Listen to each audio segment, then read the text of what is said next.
মনোহর বাবু, মানুষ এখন আগেকার চেয়ে অনেক বেশি স্বাস্থ্য সচেতন। এর জন্য চারিদিকে গজিয়ে উঠছে মাল্টিজিম। এই মাল্টিজিম কি এক্ষেত্রে সত্যি দরকারি? না, দেখো, দিন আমাদের দিন পাস হয়ে গেছে। যত দিন যাচ্ছে ততই নূতন লোক জন্ম নিচ্ছে, নিত্য নতুন সমস্যা হচ্ছে। কাজেই মাল্টিজিম, এই মাল্টিজিম যে হচ্ছে, মাল্টিজিম তৈরি করলো কারা? মাল্টিজিম তো আমরাই তৈরি করেছি।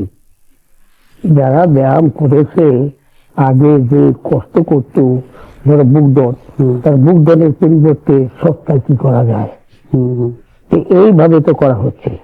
তো মাল্টিজিম এসেন্সিয়াল না থাকলেও যে হবে না তা নয়। তবে মাল্টিজিম এসেন্সিয়াল এই জন্য যে আমরা যে সময়তে করেছি মাল্টিজিম ছাড়া সময় বেশি লাগতো, এখন সে জায়গাতে সময় কম লাগে। কারণ এই মাল্টিজিম এসেন্সিয়াল ফর বোথ যারা ফিজিক্যাল কালচার করবে, যারা রেগুলার এক্সারসাইজ করবে, তাদের পক্ষ দরকার রেগুলার। তারা কোনো ব্যায়ামই হতে যাচ্ছে না, তো কি ফিট। কারণ এই মাল্টিজিমটা এসেন্সিয়াল, এটা কি। তা আপনার বয়স এখন 87, এই বয়সেও আপনার বাইসেপ 17.5, বুকের ছাতি 44 না ফুলিয়ে, তো এর রহস্যটা কি?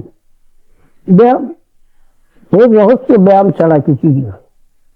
ব্যায়াম আর রেগুলার টাইম মতন যাচাই করে খাওয়া দাওয়া।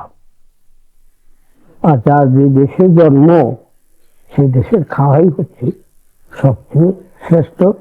সে ব্যায়ামবীর হতে গেলে, এখন আমি ব্যায়ামবীর হতে যাব, আমি যদি এখন আমেরিকার আর ইউরোপিয়ানের খাওয়া চিন্তা করি, তাহলে আর হবে না।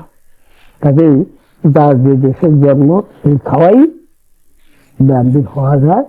কিন্তু একনিষ্ঠ সাধনার দরকার, সাধনার ছাড়া সম্ভব নয়।